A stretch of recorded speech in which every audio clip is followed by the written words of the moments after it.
It's yearning for your love. 'Cause my heart is yearning for your Buddy. Yeah,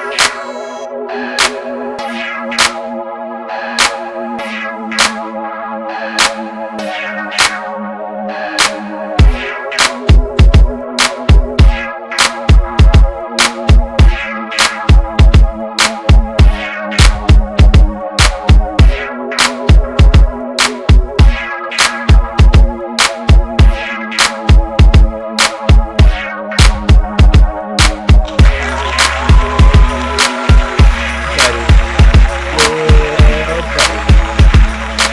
Yeah,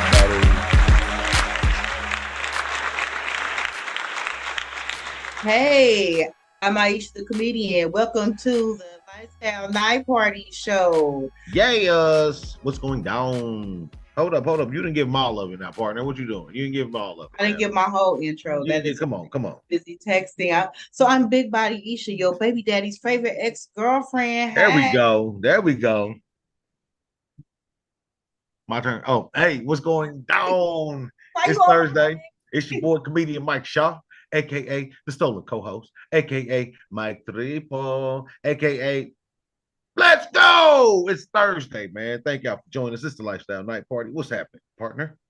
What's happening, man? What's happening? So I haven't actually performed or had any shows this last week because Margarita Monday's been on hiatus. That bullshit, man. Woo wee. I will post up tomorrow or this weekend an update as far as Margarita Monday / Margarita Tuesday / we on tour / been around the world now. Yeah. No, we definitely will have comments. No, I take that back. I did have a show this weekend. I Tomorrow. went pretty much every weekend. We were in Terre Haute, Indiana. That's a factor. Dope show. That was a huge crowd. That looked like it wasn't 100 people. It was more than that. I think it was closer to 253. Yeah, it was a lot of people in there. Yeah, I'm talking about wall to wall. I don't mind, but me, Mike, and one other guy were the only color in the room. Facts. And I don't mind that. They had a live band. We raised money for the I think it was a combination between the Terre Haute Realtors Association was raising money for Veterans Village. So they do like housing and mental health and things like that for veterans. That's what Veterans Village does. So partner went with me. Yep. It was a fun show. It was a little bit weird because I drove down, partner. At least give me that. You did. I handled it like a soldier. Shout out to Mike Shaw for driving back because we all know I'm blind as a bat in the dark at night. So I appreciate it. Behind the wheel. But I got there, right in time for the show. Prior to the show, I was standing at the bar and there was a host and there were a couple of comedians and I was going on first. I haven't gone on first for anything in quite a while, but no problem. This is fucked up. Go ahead, keep telling. So I'm standing at the bar. I'm getting a drink. And shout out to the Zora Shrine Club where we were at. They had some drink prices. They drink prices was looking right. They was drinking. So I was getting a complimentary margarita. And the host goes up there. He's like, yeah, it's time to start the show. Coming our very first comedian, Aisha Brown. I'm sitting at the bar, and the bar was like in the very back of the club. I told you, it's a very huge, large room. All the shows, I'm not even gonna say most of the shows, I'm gonna say all the comedy shows I've ever done. The host went up there. My name is such and such. I'm gonna be your host for They're gonna do some time. Here to raise money for Veterans Village. We got a couple of comedians that's coming up. Let me introduce the band that's gonna be playing at the end of the show. A couple of jokes. They might do a tight little 5 to 10 minutes. You know what I mean? And they're gonna do some jokes too on the comedy show. I thought. No, he just called me right there. No, You know, no. there's a difference between being a feature or an opener and warming up the show. You know, if I'm warming up the show, let me know that's what I'm doing. So I had to kind of open up the room and get it going for everybody. And I had to run from the bar and take off my coat and drop my purse and get straight to the job. Oh shit, that was crazy as fuck. That was It was crazy. cool because right after the show, I found Mike Shaw and he was back there talking to the treasurer for the Zora Shrine Club. So he took us on a tour of the building. Dope. He was very proud of the building. He explained to us what Shriners do. They provide transportation for children that need to go to specialists. So, like if you're a burn That's what their victim, chapter does. yeah, or Different something. chapters, different Shriner chapters do different things for children. That's a fact. That's There you a go. fact. That's a fact. So yeah, he explained everything that we do. So we really didn't get to see the show. By the time he got done talking to us, it was time to go. There you go. Yeah, we was out there. Yeah.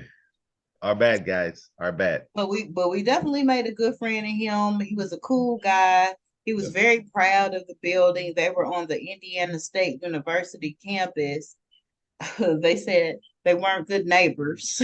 Yeah, he said Indiana State ain't messing with him. I said, damn, that's He said they don't really patronize that particular venue. They use other stuff and go other places, but they don't really come over there because, like, the auditorium that he showed us was big enough. He said they do the circus in there sometimes. So it was a huge historical building. So I appreciate the tour. I appreciate the gig. that's really You know, cool. people think a lot of fundraisers, they don't want to take them thinking that it's for free. No, a portion of the proceeds is going to the particular organization usually, unless they say 100%, and then they use the rest to pay their people and possibly a profit for what they've done and to cover their expenses. So I've had some well-paying fundraisers that I've gone to.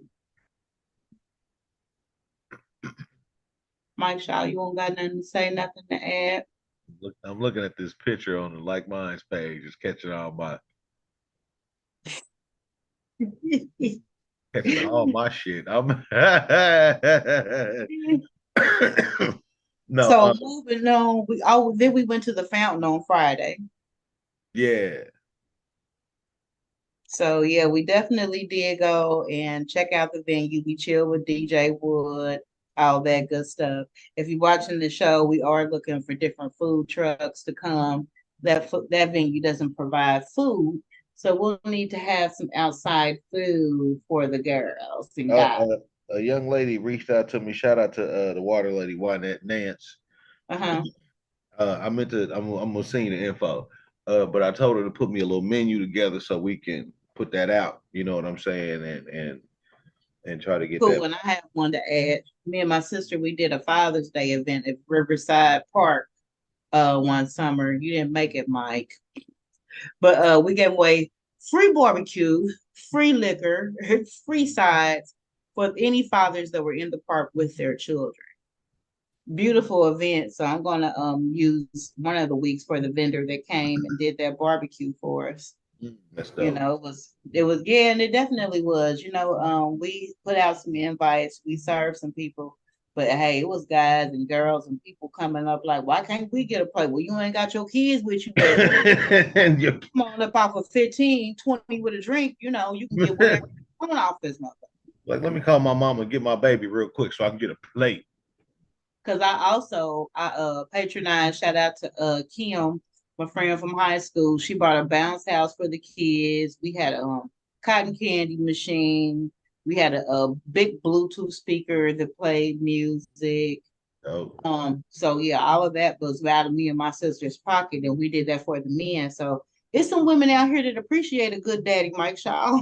that's a fact. Hey, shout out to them ladies. I have nothing but the utmost respect for y'all. I wish y'all nothing but health and prosperity in the upcoming year.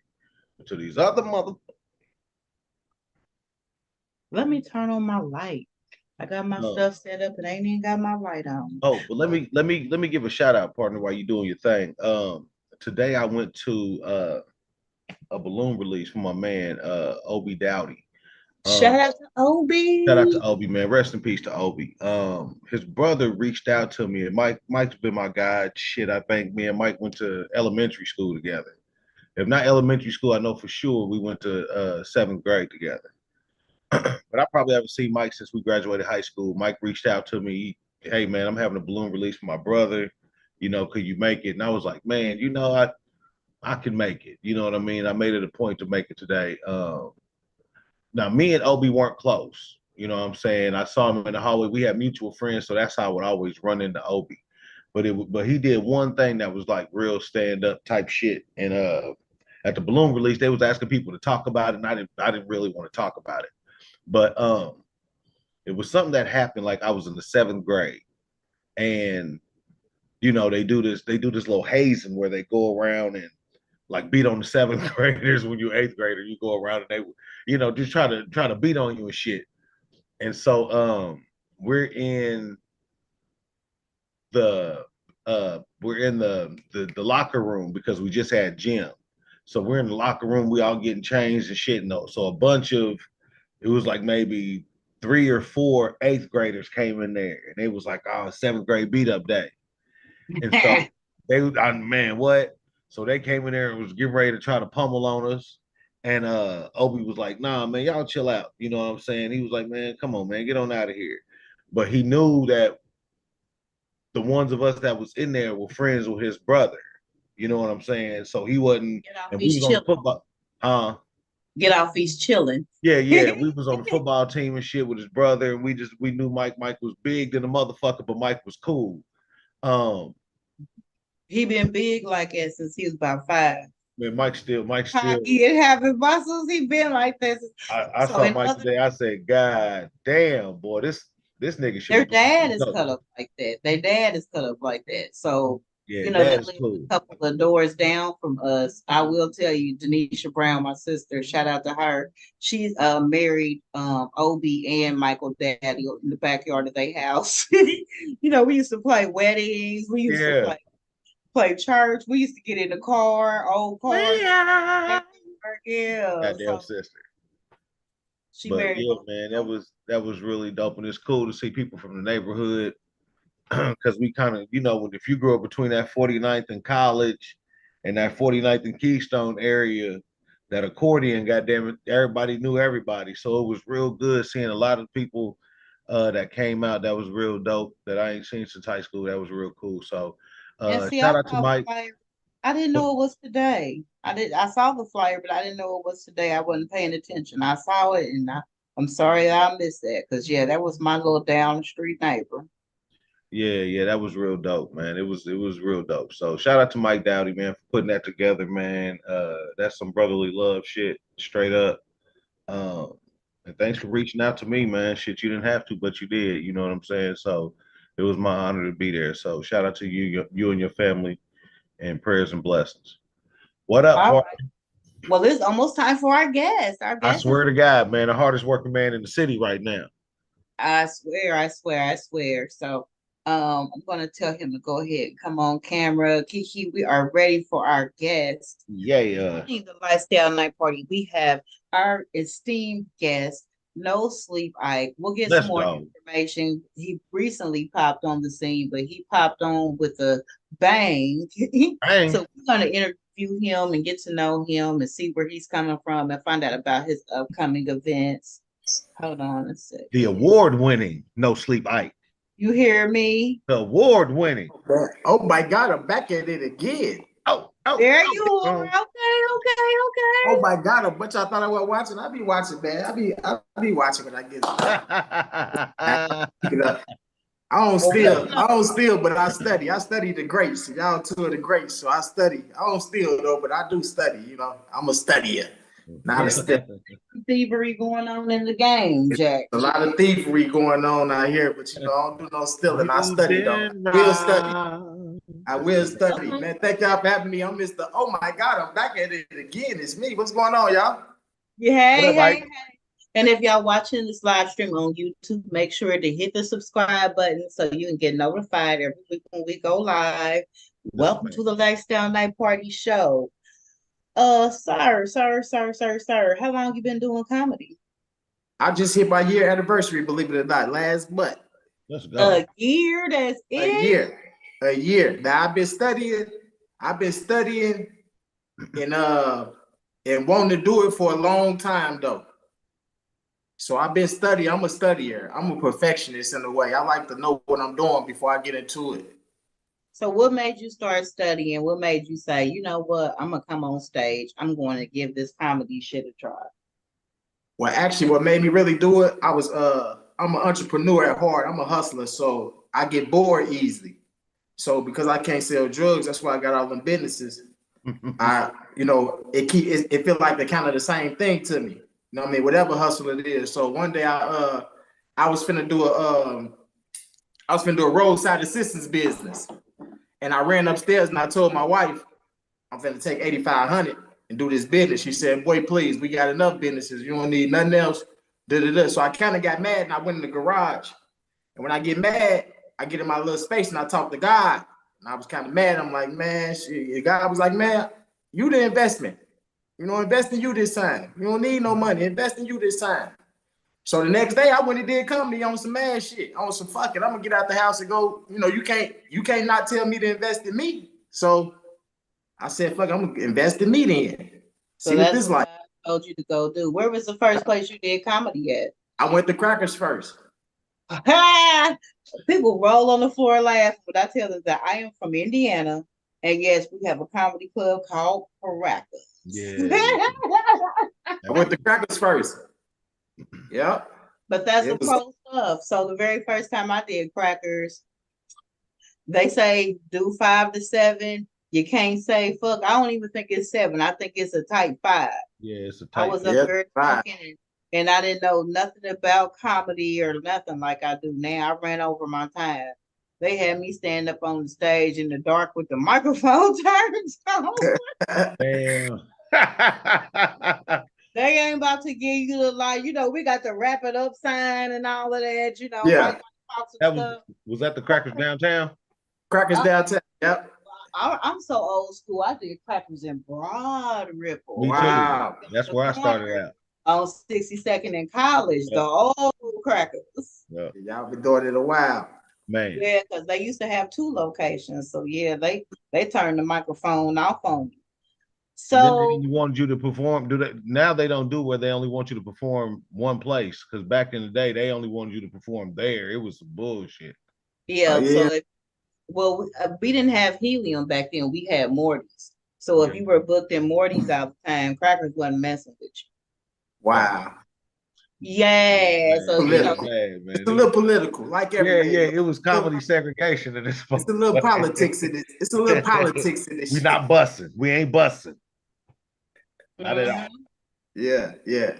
Crackers is my first spot. Yeah, so that's cool. That's cool. Who are your comedy influences? Like, who do you watch? Who do you format your style after? I love Dick Gregory. That's my man. Dick Gregory. Like, I could watch him for hours. Wifey get mad because I go to sleep watching Dick Gregory. I just like that he my main reason for doing comedy though is just to be able to say whatever the fuck I want to say.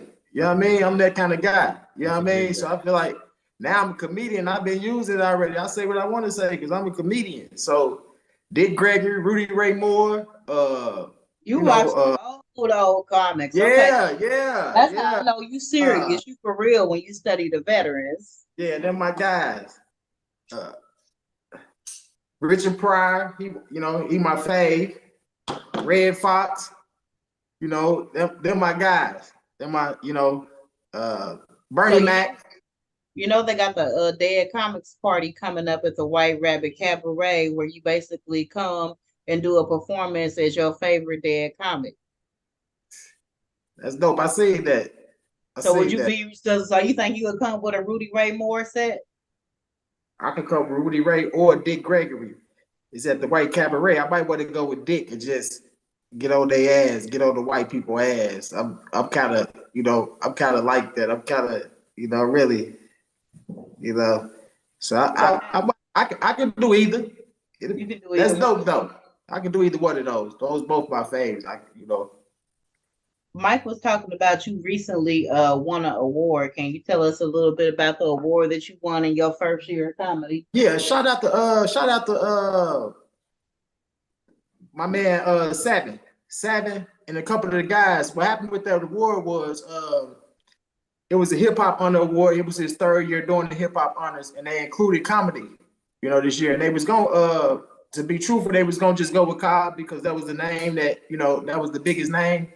But a couple of the guys on the committee or whatever, a couple of the people that I didn't know personally that had seen me perform other places too. And seen the three of us perform other places, not just myself, but everybody that was, end up getting nominated. They seen us perform somewhere. And so they was like, nah, it ain't just him. Let us let the people decide. So they put it on social media, and that was the only vote actually that, that the people got to decide. So when the people decided, the people just started sharing it, and the people just kind of, went voted for me, and I really appreciate it. It meant a lot to me. Because I call it, I say that the award is from the street. You know what I mean? That's, and I deserve it. I'm from this, I got home advantage in the street. You know what I mean? That's home. I got home field advantage in the street. You got your ear to the streets. That's what's up. Yeah. My ear and my feet to the street. So the streets gave me that one, and I appreciate it. It means a lot to me. It's gonna be above all awards I ever get, no matter which one I ever get, because to be recognized, you know what that felt like. I brought you a gift and congratulated you because it meant a lot to me to see you win the Helium one. You know what I mean? To win the one that comedy one. That meant a lot. Yeah, that meant a lot to me. You know what I mean? That inspires me. I ain't, I'm from a different place in Chicago. I come from Chicago, so there, we like to see each other. When you do it, I can do it. So I want to see you do it, because if you could do it, shit, that make me know I can do it. How I'm gonna know I can do it if you ain't do it, if somebody ain't do it before me? So I be for real when I say that, and people probably think I just be capping or trying to, gas them up. But when I tell you inspire me, or I tell you motivate me in some kind of way, I really mean that. You know what I mean? And when you want yours, I was super motivated and super inspired to make you, know it's possible that you can achieve the same thing or greater. You know what I mean? So that's a fact. That's congratulations to you on winning the Helium joint. Same to you. So that, that's a lot. People don't understand or know. A lot of comics that I know, they was in the streets before they was doing comedy. So it's so cool to see somebody see that there's some good, clean money out here that you can be making. You ain't got to be on the corner risking going to jail, pitching packs.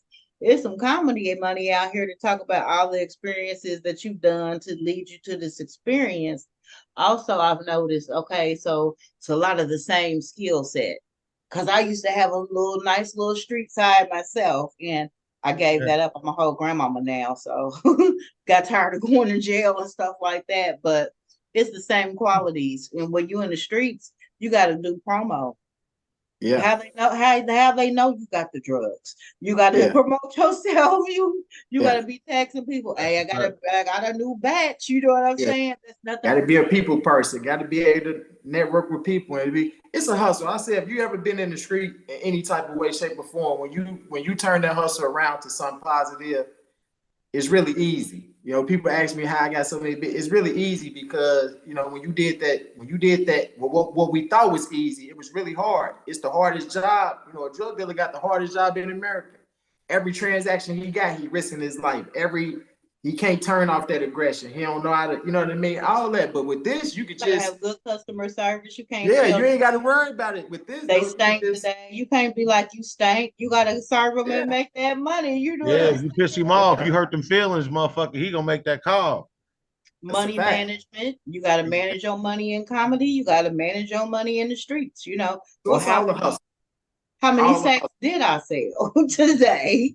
And how much re-up money do I need? You know what I'm saying? The re-up money, that ain't nothing but the money when you do a comedy show and shit, you take an L.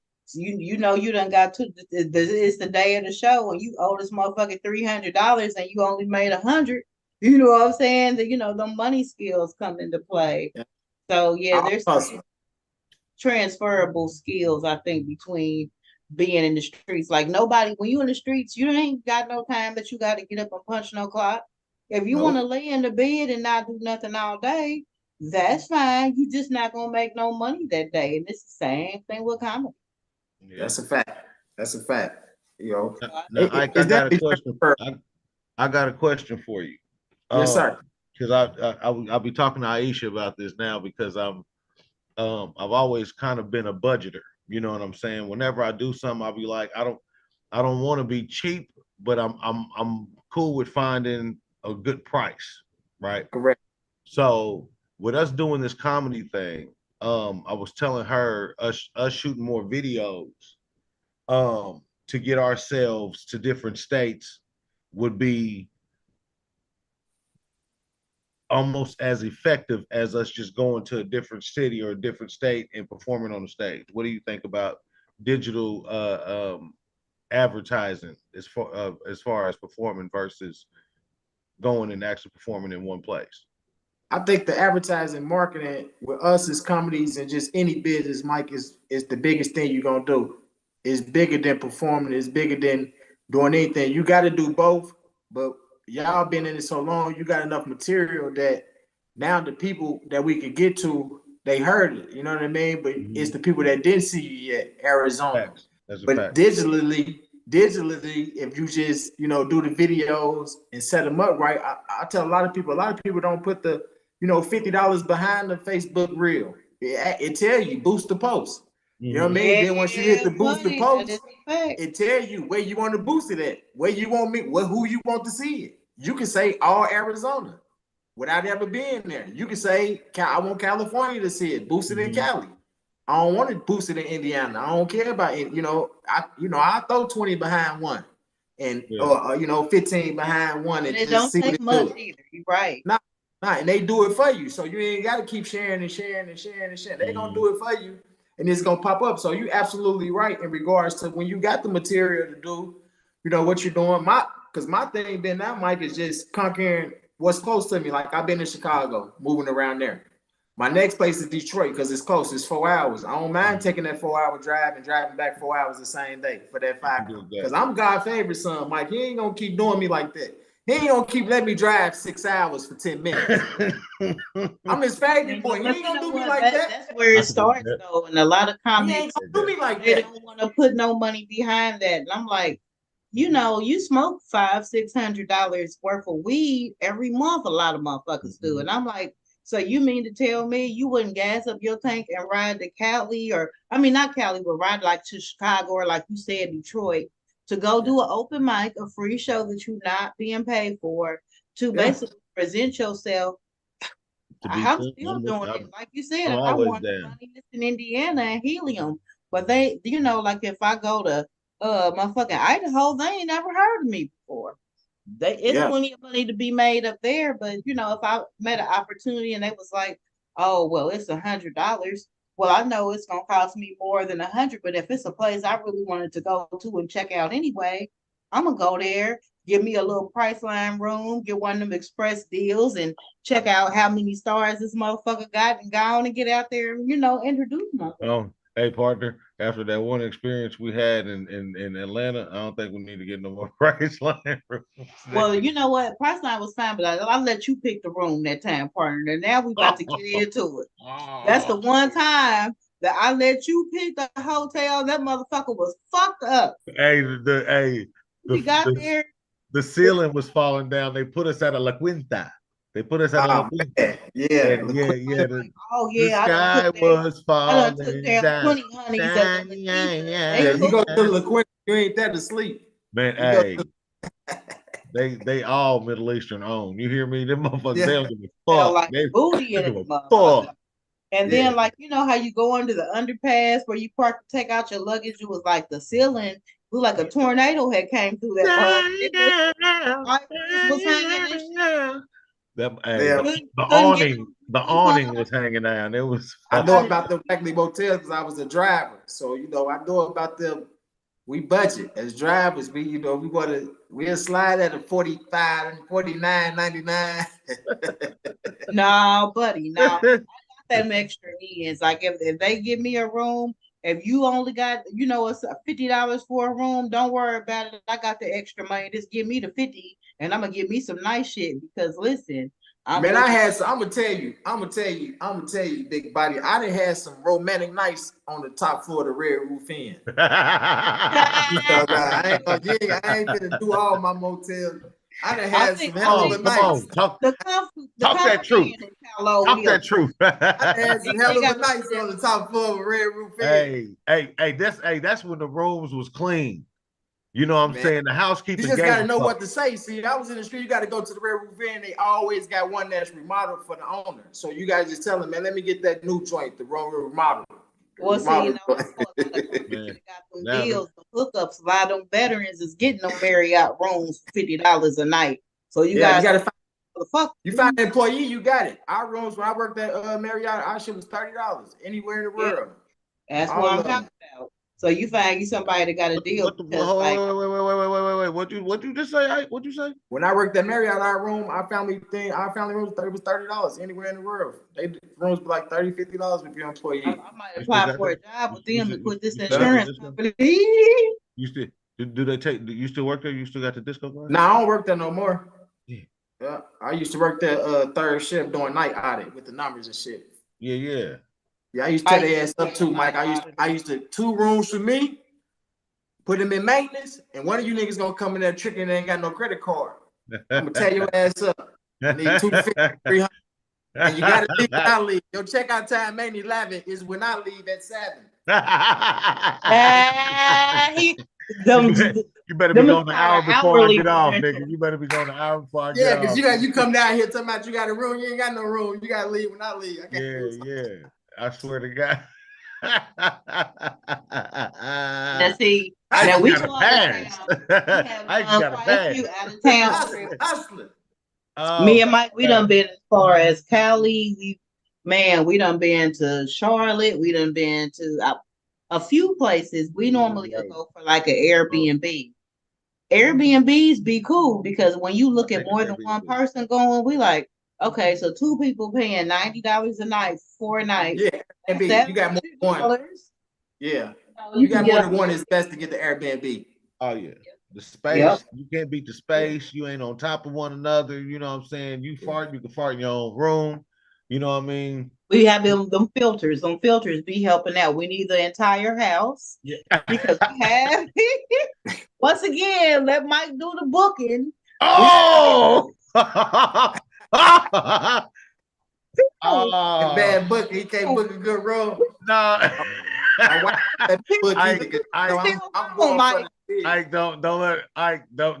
look into the light. Don't look into the light. I feel like I can live anywhere. Shit. Come on.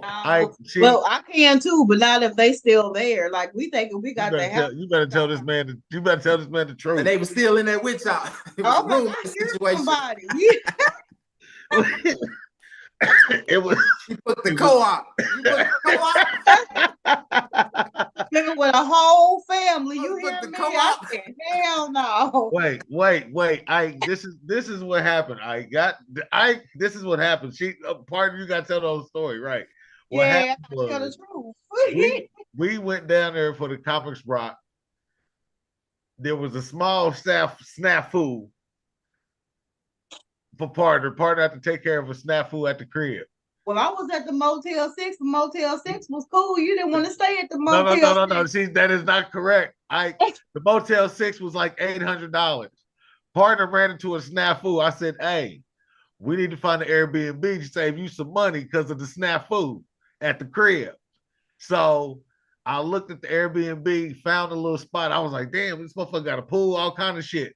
Yeah. I thought we had the whole house. But we sharing it with a family that drives Uber. They all the husband, the wife, and the son all drive Uber, nigga. It was, and me and her, we shared a room, nigga. I slept on the floor. She slept in the bed. That was that. So that's hustling.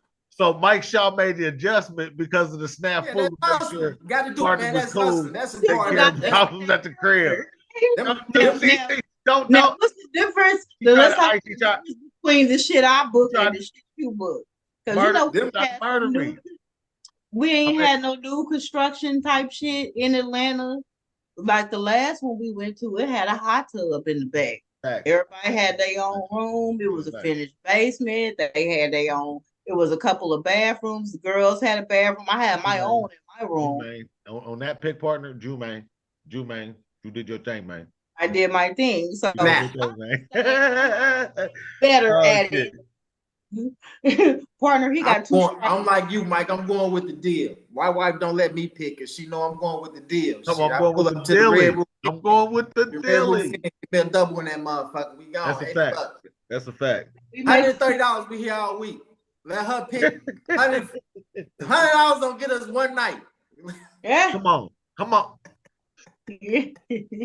I ain't trying to Jumaine. In-town suite. Give me an in-town suite. Come on. Oh my God. Hey. Oh, no. Don't know how these niggas be homeless. Man, that ain't nothing but a prostitution den. That ain't nothing but full of I had to stay in there one point. Hey, I don't know how these niggas be homeless. I give me an in-town suite, $170 a week. You can't find $200. You get plasma, get $200 a week. They be having bed bugs in them. Nah, you a lie. You ain't gonna lie on them. You a lie. Listen, any project, it's your own project. Any project can get roaches because it's the project. Somebody nasty in there. 100 people. It's somebody nasty. So it ain't me that got them. Somebody nasty in the project. You ain't never lived in the projects. Somebody in the Meadows got bed bugs right now. Like, everybody over there ain't got them. I got that extra. Somebody apartment over there in the Meadows laid, killed, laid. Look like you walking Geist when you walk in there. Somebody over there project raggedy as fuck. They don't, somebody over there in the Meadows with 50, 75-inch screens on every wall in that little motherfucker. So Mike Shaw, we got a new project. He ain't gonna have no problem with the spots we be getting in, because like, listen, I'm a savage. I ain't no savage like that. I like to live good, but if I gotta go, I've been to the joint before, so I'm humble, man. Whatever I gotta do to get to where I'm going, I ain't gonna do it just, if I gotta do it to get to where I'm going, if I gotta sleep in the car facing one way and somebody else facing the other way, shit, we gone. Hey. We was at your hometown. We was a little bit outside Chicago. Mike was like, I got a little boo thing in there. So we stayed there. But I didn't want to be in there while motherfucker was getting crashed. So I stayed out in the car. Maybe I'm saying too much, but yeah, I stay in the car. I stay in the car because it's been a while, but like there's been times where the room might not be available. Like the gigs don't be paying like that. I'm not Dave Chappelle.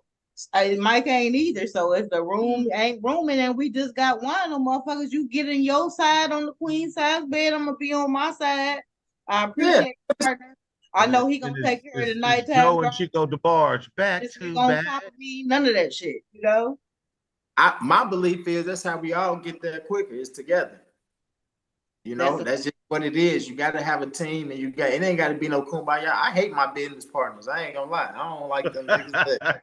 They do what needs to be done. They getting us where we need to get to. I stay with some niggas. And I'm sure they feel the same about me. See, they don't like me, but we getting each other where we need to get to. We can't wait to break up. I can't wait to tell them ain't nobody came to see you. Otis.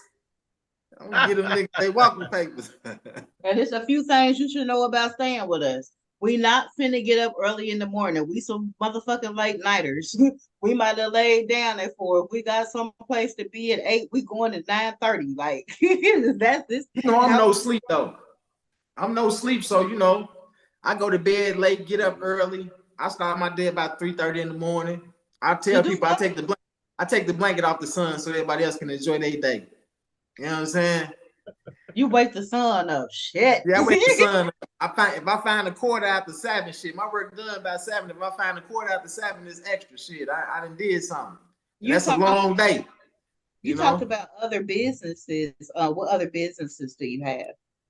We got a daycare, 360 business. I got a t-shirt company, been going about 9 years. Okay. Yeah. We do events. I do photography. I do videography. I got trucking Did you business. say videography? Did you say Yeah, I that? do videography. I do videography. I don't enjoy it like I used to because the problem with videography is people don't really understand how much editing it takes. You know, how much time it take to edit. You know, even with the shirt creating, you know. So yeah, I know. You know what I mean? It take a little while, don't it? It take a little while, and people You really gotta don't. do the timing right. It don't take too Yeah, long. I clip down my comedy videos myself in the Lifestyle Night Party too. I can do an edit in about 3 to 5 minutes.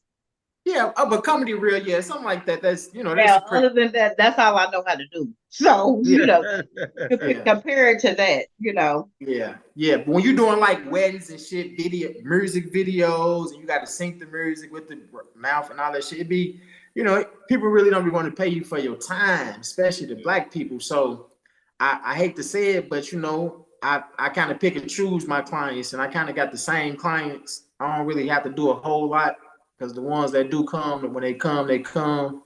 So, but them the businesses, I enjoy entrepreneurship though. So it's always something. I'm always thinking and trying to create something. I really believe in, trying to lead these shorties something, trying to lead your family something, and creating an opportunity for others. That's a Is fact. is So they super ain't gonna important. go to the Super joint important. like we had to do. Nah. And that's the biggest blessing. That's my biggest blessing that I can say is I thought, money or a lifestyle would be, the end game goal. But when my kids became adults and they so far away from the streets, especially my boys, that they so far away from the street, if you showed them a scale, they'll put a piece of meat on that motherfucker. They wouldn't even think about a drug. You know what I mean? They'll put some food on that motherfucker or something. So that's the biggest, that's the biggest thing. That's the biggest blessing. You know what I mean? That I don't have that worry of, them. So it's funny, we Like all that. in town next week with your girl Yaya. So like mine's, they stream our show, but they also stream Yaya's show that we are going to do a show Monday in Chicago with. So shout out to that. Shout out to Yaya. I seen Yaya last night at Miller Beach Performance with my man Daryl. I was out there last night. And Okay, I know Yaya, Daryl. I did a show there before, D Performance.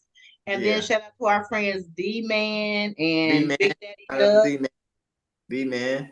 Yeah. Them the guys, man. Them the guys now, man. We done did some bus trips up to the Shy. I be out there getting that work in. I be out there getting that work in. You know what I mean? Some real beasts out there, but there's some real beasts here. You know what I mean? I be out getting that work in. I'm enjoying the journey. You know what I mean? It's just another chapter that I And can. it ain't no rush. People I see that's really getting to the bag. They've been in the game 20 plus years. That's what I hear all the time. Yeah. And now you can kind of fast forward getting to the bag if you're popular on social media. It's that part too now. So, you got these people that were on Comic View, Melanie, and VHS tapes competing for headlining performances of comedy clubs with people that got 200,000, 1 million followers, et cetera, et cetera. There's people jumping into comedy that ain't even comics. How do you feel about that? I feel like, my thing is I don't ever say what's for nobody else because I don't ever want to mess up nobody else's customer base. I'm a real hustler. So how I feel about, certain things, I like certain things and I don't like certain things, but it's so subjective that, again, I don't ever want to mess up nobody's customer base. So it might be, their customer might be for them. So I don't want to say that's not this or this not funny or that's not, you know what I mean? I feel like if it's for you, what God got for you is for you, and you can't get in my way and I can't get in yours. You know what I mean? Because we all do it for a different reason. And I have to get into your whole life and try to figure out what happened to you as to why you hit the stage. Like for me, I do comedy because comedy is my drug dealing. My comedy is me, my having hoes. Comedy give me that same adrenaline and is what I'm trying to say. That all that shit give me. It give me that same feeling when I get on that stage. So when I get on that stage, I'm fulfilled.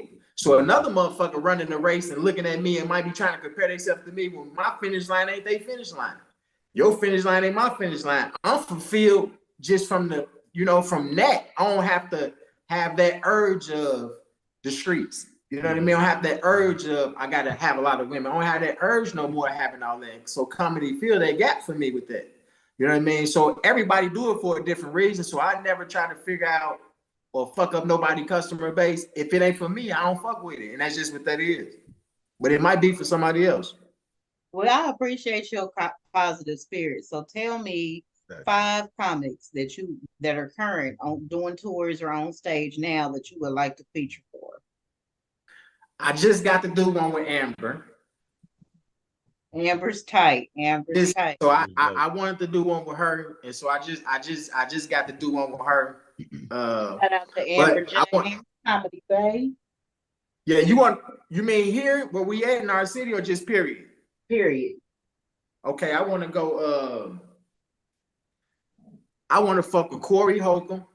I want to do one with him. It's my dog. Probably because he's from the city. I want to. Yeah, shout out. Yeah.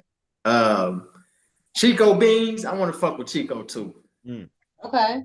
I want to get one in with Chico. It's funny that you picked one of the Wild and Out dudes. Yeah, I want to fuck with Chico. I fuck with Chico. We brought Chico before when we was doing some other street shit and just doing when we brought them together out at the Silver Center the first time. So we got to hang out and smoke together and shit. So that's my man. I fuck with his spirit. Yeah, real nigga. I really fuck with Chico. Oh yeah, I saw them pictures. Yeah, me and wife. And me and wifey wasn't either. You know what, Mike? Me and wifey wasn't either. We had broke up that night. And she wanted to meet him. She was sitting with her friends and shit. And I'm gonna tell you, man, that was one of the best nights we had in our life, me and her. And shout out to Chisa at the Silver Center. So I got a daughter. She's about to turn 30 next year. Chisa was doing her parties when she was 8 years old. That owns the Silver Center, and she been in the party game, the promotion game, event game for a long, long time. And I told her, I said, I have no idea what I'm doing, but I know I want an upscale poppin' ass party for my daughter. So I gave her some money. She told me how much I had to pay. My daughter had a hotel party. She had a pinata. It was nail polish and lip gloss coming out. Pinata, you know.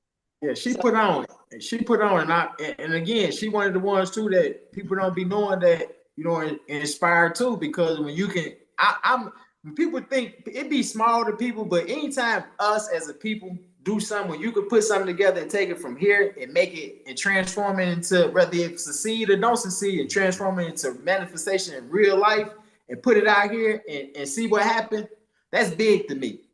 You know what I mean? That's always big to me. You know what I mean? Like, that's huge to me. And so if y'all watching the show, make sure y'all get tickets for the Breakfast with the Grinch. The Grinch That Stole Christmas. Yeah, they do. Joint always sell out. The Breakfast with the Grinch, one of the biggest hits out there. That joint always sell out. So this year is the last year. So make sure y'all get tickets. Take y'all baby. Get your tickets quick. You got 3 more comedians. Shit, I want us to go. Me, you, and Mike. Let's go. Let's go. Let's go. Let's go. Let's go. Let's go. I'm with you. I don't know what's wrong with everybody putting that. Been my whole thing. Let's do this shit together, man. We got some killers out here, man. That is a fact. We put 500 in. Everybody put people put $500 in a hat and take us somebody that could. You know, we just need a headline. We need somebody to sell the tickets for. We need their name. Really, we tell them to sit back and shut the fuck up. We really. And you know what? That's Snaptown shit. That's Snaptown shit. They only come out for a big name with local comics. Yeah. Local comics. We gotta put everybody in a headlock to make them come out to our shit. And we just as funny. We just ain't got that $1 million call yet. You know what I'm saying? It's the market. It's the market. When I did management for rap artists, I took them to places like back Iowa, Dubuque, Iowa, shit where people gotta come out anyway. Ain't shit else to do. You gotta come out, motherfucker. People be trying to start in Miami. You can't start in Miami. Start in the big city because there's so much shit to do. You can go bowling, go to the movies. Motherfucker, they done seen everybody. But if you go to like Evansville, another spot where I took Mike Jones to, they treated that nigga. I spent $3,000 on Mike Jones. We probably made like $40,000 because they hadn't seen no motherfucker. And so it's the market, and it's just knowing how to put it together. We've been in Evansville, so shout out to that. Hey, shout out to Evansville. I had a great time at Evansville. It was a great time. Did a political fundraiser down there in Evansville. So shout out to Ike and Straight Up Stupid Entertainment. Woo, it was me and I got a question for both of y'all. What's up? What advice would you give a comedian like myself, a new comedian? What advice? Well, like if you could just narrow down just a few sentences of what's the main thing that you think, and Isha, you can go first. What's the main advice you would give me or any other comic? You know, they want to know. They be kind of scared to ask. What they want to know. What's the main advice you think, you know, that you would give a new comic? I think I have so many bullets, but here's the main thing. I say work on your sets. So work on a polished 5, and there's no problem with you going to an open mic and doing that same 5 minutes for 6 months, exactly the same, so that it's polished in your head. That way, if you're at a show and they're like, "Hey, we got an extra spot, you want to jump on the stage?" You ain't gotta think and write no shit up real quick. You got a polished set that you're ready to go with, and you add on an extra 5 minutes after you polish that 5, and you keep going until you a headliner, which means you do 45 minutes. I don't recommend comics go on there trying to ad lib or go do a whole, their time on crowd work. Actually write and have a set. Yeah. So that would be my number one piece of advice, because there's so many, but yeah, that's my number one thing. Okay. Mike, what about you, my man? Mine is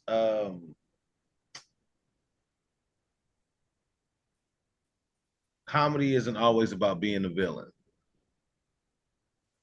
You get a lot of people that get in and think that doing crowd work, like she said, or feeling like attacking the crowd is what you have to do, and it's not even in a lot of these people's personality. You know what I mean? But like she said, have a set. Like when you said you watch older comedians, that's where you get the style of comedy from. A lot of these people do now is off the cuff. Just like earlier when I asked about digital, a lot of these people have never performed on the stage, like at an open mic or performed in front of people, but they're real good in front of the camera. So when people want to book them to do comedy shows, they're not good on stage.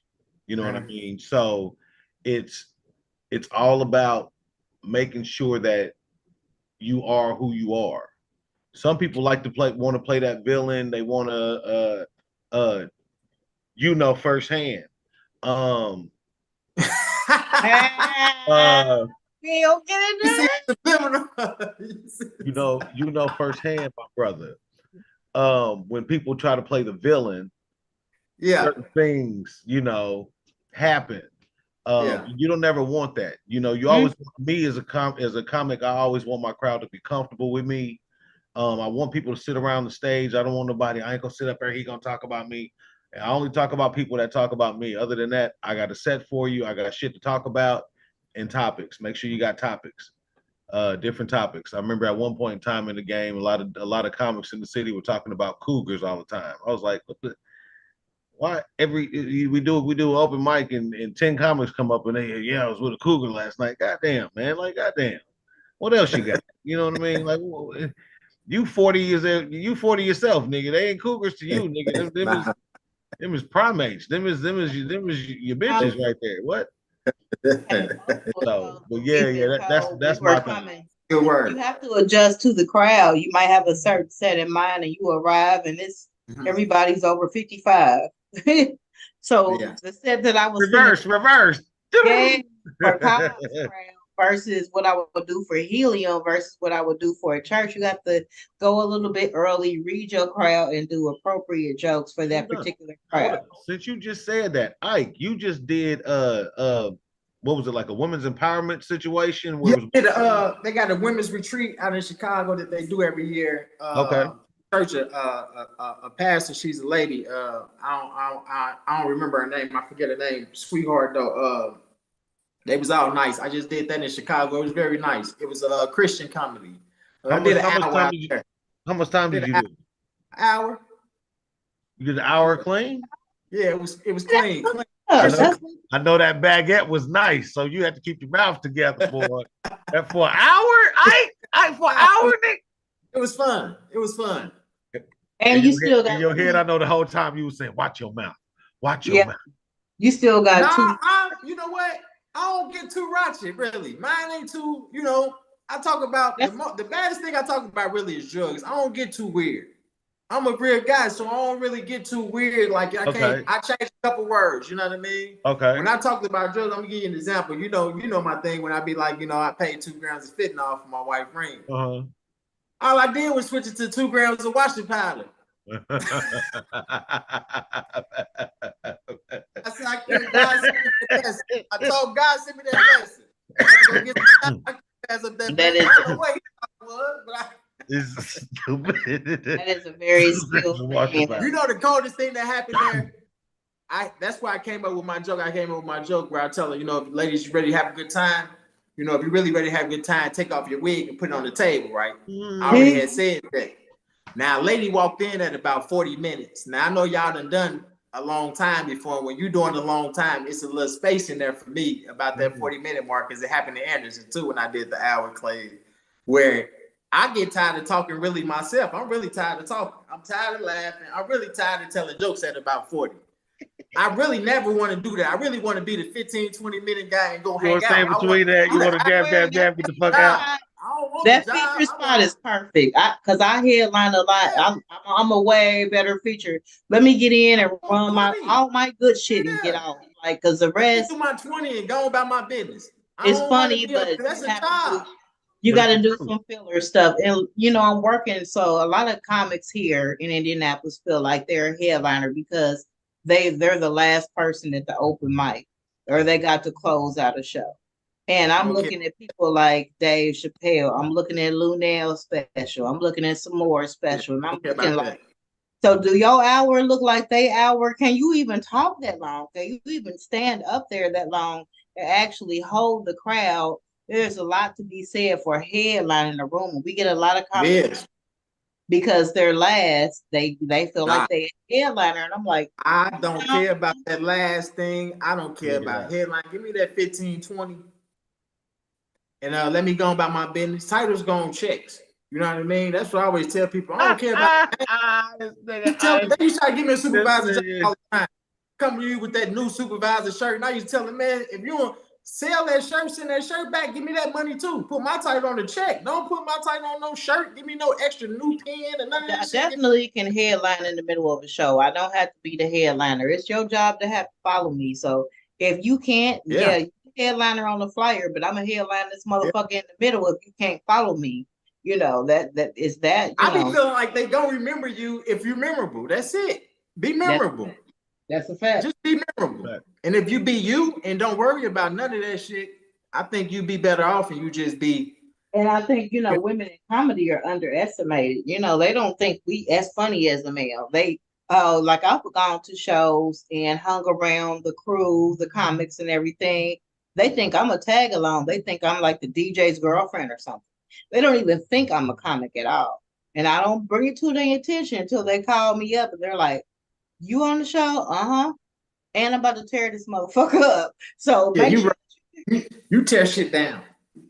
I try. You ain't no joke. Nah, you ain't no joke. You got it. I don't just tell people that. I don't say nothing to you if I don't think you that, but you that. I mean, Yeah, you walk in the room and you can, any room. I just like how your confidence. That's what I picked up from you. Your confidence. You can, at the drop of a dime, you can just walk in any room, read it, and just get busy. You know what I mean? We definitely over on our interview, but can you tell our viewers how they can follow you on social media and where your upcoming shows are at? Yes, man. Follow me on all social media platforms. I'm No Sleep Ike the Comedian. Really get on my TikTok and my Instagram. I got to get that up. I got a show November 4th. That's Pain and Praise. That's another Christian comedy joint with the Corey, the Paint Lady. So make sure y'all get tickets for that. Tickets out right now. November 11th, I'm in Elkhart with Big B, Nate the Skate. Okay. We out there the 11th. I know Mike Bostic. Shout out to Mike Bostic. I'm with you. I'm with y'all. We were y'all in Chicago on the 16th. We Monday, back out there Monday. Yeah, we back out there Monday. That's a fact. Yeah. And it's some more. It's some more. I'm in Ohio on the 22nd. Go Bananas on the 22nd November. No. So just follow my page, man. It's all on there. Coming up with Go Bananas too. That's what's up. Yeah. So we working, man. And I appreciate y'all. I'm inspired. I don't care what nobody say. Just so y'all know it's on film. And I ain't I ain't one of them that, say something and then do something different. Y'all mean, y'all inspired me. I'm forever grateful. I appreciate y'all. That's the only reason we Advice. pay attention to you, because if you're negative or you inconsistent and we don't know which Ike we meet each time, I don't really pay attention to you like that. So we appreciate you and Facts. what you bring to the comedy game. And I can't believe it. Only You a been a consistent year, person, straight up, straight doing up. very well. And I also appreciate what brought my attention to you was how you treat Cleophas. That's my So dog. Blind shooter. yeah, we have here in Indianapolis a comedian. Cleophas can't see shit. And no see, like make sure he makes it to and from a lot of these open mics and He shows. was with us last night. Shout out to Cleo. We killed it last night. Shout out to Cleo. He was in Gary Where last was night. y'all at last night? Huh? Where was y'all at last night? We went to Miller Beach performance. We was in Gary last night. Okay, that's what's up. That's what's Yeah. up. That's what's up. Yeah. So I appreciate how you treat him, and I'm like, okay. So if he's showing attention like that and he's funny, I like that. I appreciate that. So definitely thank you for coming on the show. We definitely Y'all very welcome. do, because you are definitely next to blow. You're an upcoming comic. You done caught on quick. That mean a lot to me. We see it in you. Definitely moving around, Ike, man. Definitely doing your thing, bro. Congratulations to on that award. Definitely. Thank y'all so much. I really appreciate it, man. I'm forever inspired, man. Y'all be safe, man. It's love, man. No sleep, man. Hey, the episode will be up tomorrow. Use that to promo yourself. We appreciate you coming on the Lifestyle Night Party Talk Show, baby.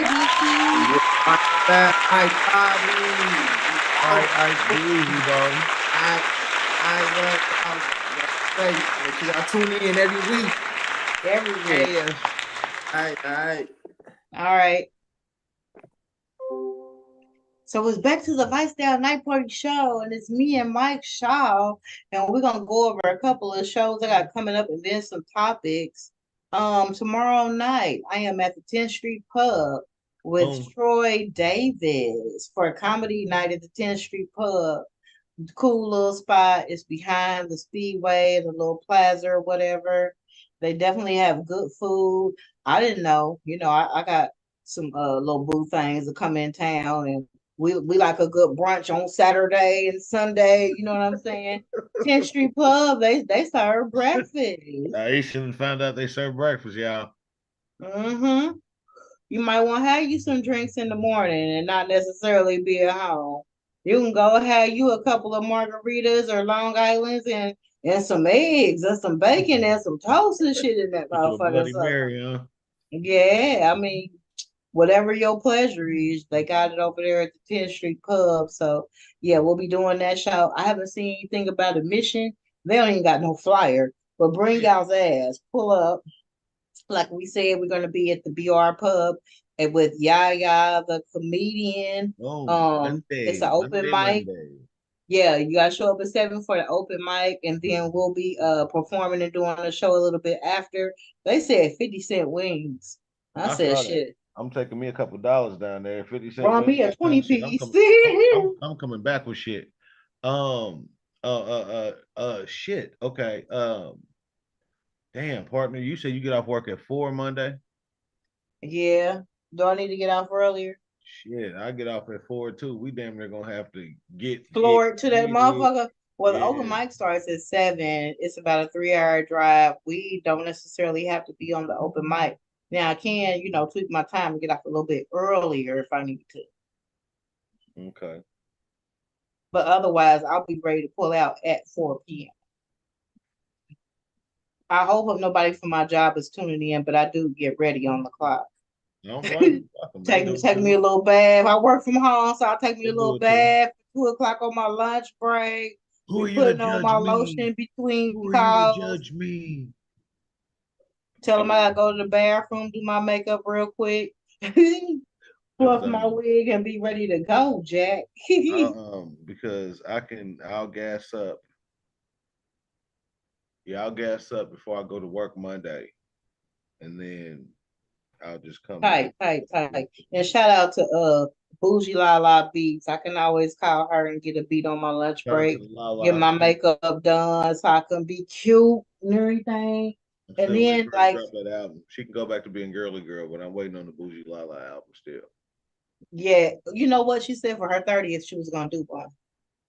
I'm gonna need her too. I'm gonna need her to drop an album and she can go back into retirement and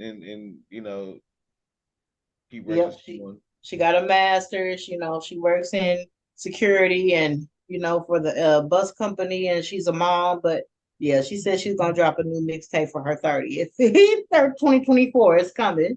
That's dope. Tell her get her gangster on. So moving on to topics, do have one more guest, Tamika Key. She's out and about. She'll join us before we got a whole nother hour to go. If you're Okay. watching this show, make sure you hit the subscribe button and you share our shit. It's the Lifestyle Night Party Share the Talk shit. Share the Show. shit. Share the shit. Share the shit. So, Mike Shaw, how do you feel about Darius Cooks coming to Indianapolis and Man, doing the poor ass reviews on most of the Indianapolis Naptown black owned eateries? If he you don't follow Darius Cooks, he's a guy, he only does reviews on black restaurants, and he goes from city to city, state to state. His viewers recommend different spots in each city for him to go to. And yeah, we didn't get too many good yeah, reviews. he shit it all on us. He pulled his pants down. One of the places that did get a good review, we really don't fuck with. Culture got a good review. Yeah. And one of our favorite DJs, DJ B Nasty, shout out to B Nasty. Slim He Master. DJs at Culture every Thursday tonight. Um, let's see. Let me see what Culture got. Culture was rated um for cleanliness a 3 out of 5. I don't feel like that's that good. No. Creativity, 1 out of 5. Damn. The food was a 3 out of 5. The service was a 3 out of 5. Would you give Culture a 3 out of 5 for service, Mike Fuck Shaw? no. Fuck no. Fuck culture. Fuck culture. That man, man, how many times have we been there? We went a couple of times. Finally, we just kind of had to be like, we were supporting the Blend Master. We actually sat in a VIP section and still waited over an hour for some food. We had to damn near tackle the waitress to get service. And this was more than one time. We went there at least 4 times and got Uh, the same type of treatment. and on Thursdays, the Thursdays that we've been, there been like birthday parties and stuff, but it definitely wasn't at capacity or anywhere near. Yeah, the service in there is horrible. So I mean, I get it. The food is cool when you can get it, you know, but We actually, yeah, I think the food is more like a 4 out of 5 versus a yeah. 3. But a lot of the problem with a lot of these businesses, and I'm gonna be just straight up honest, these people don't know how to get money anymore. They go and get these jobs, but they don't know how to do the job to get the money, right? It's just like a strip club, right? Strippers don't strip no more. The stripper used to come up to you, spark a little conversation. Oh, okay, woo. And then Say you you get want to your dance. dance me. And then you get your dance. These chicks now at the strip club, they sit down You and got to like come and solicit them for a dance. yeah, want you to come to them like you trying to get a prostitute or something. You got to go and approach them. They don't have the personality anymore to come and approach the guy and say, hey, woo, talk that little shit, get your money. But the same thing is with business. These people get hired for these jobs. I don't care how young you are, how old you are. And their personality is not set to serve the customer. Their personality is set up on bullshit. If you get $1 tip and you gave exceptional service, you cannot get mad at that. You got to keep it going. You see what I'm saying? But the mindset isn't on that. These people aren't on. If you know that the service is running late for this table, the server should go to the table. Excuse me, I'm sorry, we're running just a little behind, but I'll have your food out to you shortly or whatever. You got to reassure people, but people don't do that. And then when you get mad, then people just want to update.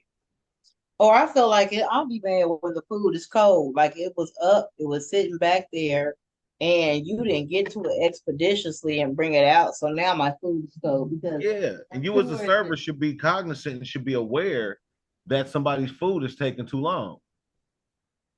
I think the bartender situation, I've been there times where I wasn't eating anything. I was getting drinks, but I didn't get a drink. Like I've actually left the club because I couldn't get served a drink. And I was like actually at the bar, standing at the bar in front of, could be seen, got the waitress's attention a couple of times. And after at least I'd say 30 minutes, I didn't get a drink.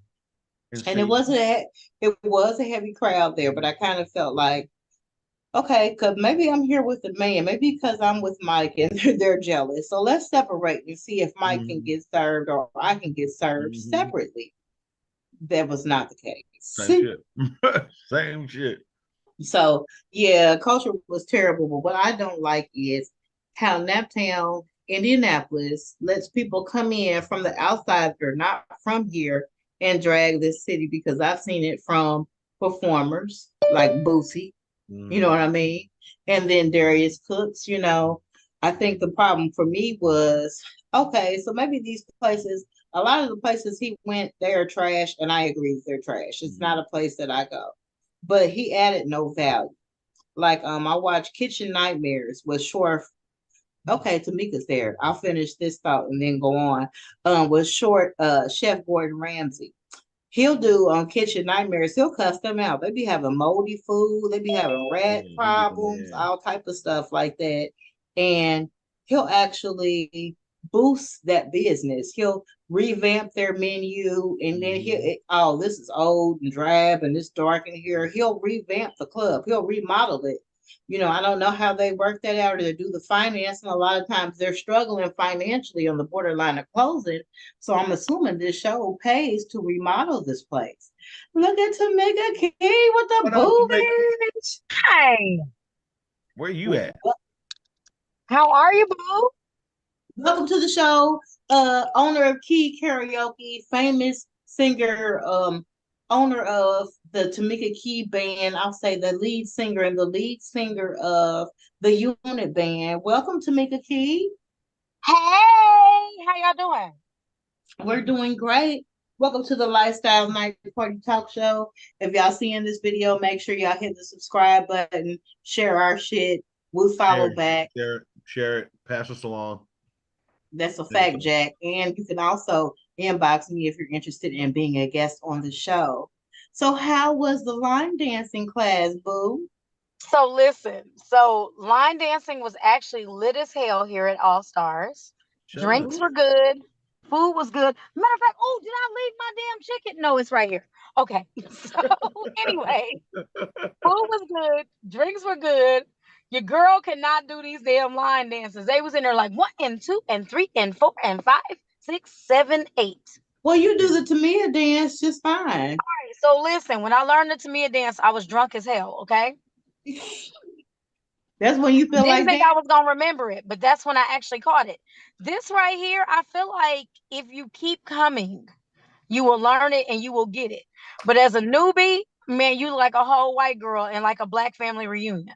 Like them little, what y'all doing? Like the little Chicago steps and stuff. Man, it was some Chicago steps. They had a line dance to shit that you didn't even know had a line dance to. So I know I can bunny hop. I can. They didn't even play that. Nope. All the line dances you thought you knew, other than Tamia, they didn't play them. Damn! Shout out. So what did they play? Like what line dances did they have? Because I can bunny hop. Like it was the Usher "Don't Waste My Time." It was a Chris Brown song. At one point, it was an Ella Mai song, the This Is song.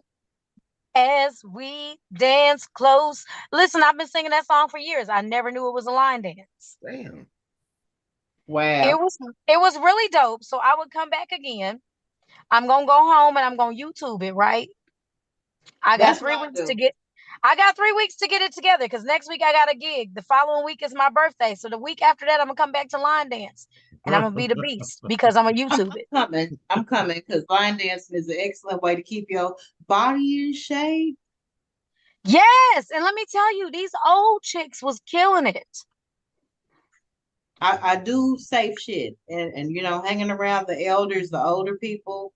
You know, you introduced me to live music and live bands like OBs. I wouldn't be seeing OBs when I first met Tamika Key. They don't have. I would try and get her to go, and she thought she was gonna get worms because it was old men. It was terrible. They don't have no DJ. You know, like if you go on a night where there's not karaoke or a band, You Hold know, up. like Hold even up. if it Yep. was a band. Hold up. I know I smoke a lot of reefer, but hold up. I know y'all not forgetting about when Tamika was doing karaoke at Legends. Legends. Ooh, I don't know if she was in Legends. Were you What in the Legends? hell is Legends? Wait, did it have 38th, another name? 38th and It was on Franklin. 38th and Franklin. That was OG Slam Oh, Cook. oh. It was called something else when I went in there. But you know, it's funny. I was just telling this story. So the bartender here at All Stars, known her forever. My high school best friend was her cousin. Mm. And when I first moved to Nap, she was like, let's go out. We're going to go to this spot or whatever. And it was by 38th and Franklin. Y'all, a whole fight broke out in the bar. Damn, sure. I remember I had to army crawl to my car because they was shooting in the parking lot, the Mhm. whole shebang. Damn. That is a fact. That is a fact. That's way back in the day. So I met Tamika Key for the very first time. She booked me to do comedy for a birthday party for her husband, Tony Man. So Actually, but that's how, before that, you don't remember how I really met you. That's when so you remember. I'm run gonna it give you the back. rundown of how I really, really know you. So I was in a karaoke contest at the Point, and Hmm. you and Tana B were there. And I remember one of the prizes that I won is I got to perform before a comedy show at Yes, Claude and Annie's East. yes, And that's yes, when I first met you. And then I re-met you again when you were doing shows at a Barrio Taco and Tequila. And yes. I was doing shows at a Barrio Taco and Tequila. And I inboxed you and was like, we work out of the same spot. If you promote my stuff, I'll promote your stuff. Most definitely. And that's Okay, how yeah. it started. And then it became the booking of the parties because we started doing VIP lounge and all of that. So it's a whole history here. There definitely is. We done went through some gunfire and everything. Like went to VIP. Listen, I done had to stop you from beating up promoters and club owners. It's been I a have whole not adventure. always, but Aisha the comedian, Apparently ditto. y'all lucky. Y'all lucky. I got two of my positive promoters on the screen because yes, I was not. Listen, Aisha the comedian is a whole damn mess. Mhm. She's come a long way, a long way. I'm sparing y'all's ass. Y'all better be glad I'm a A grandma. long. But you Very know what y'all though?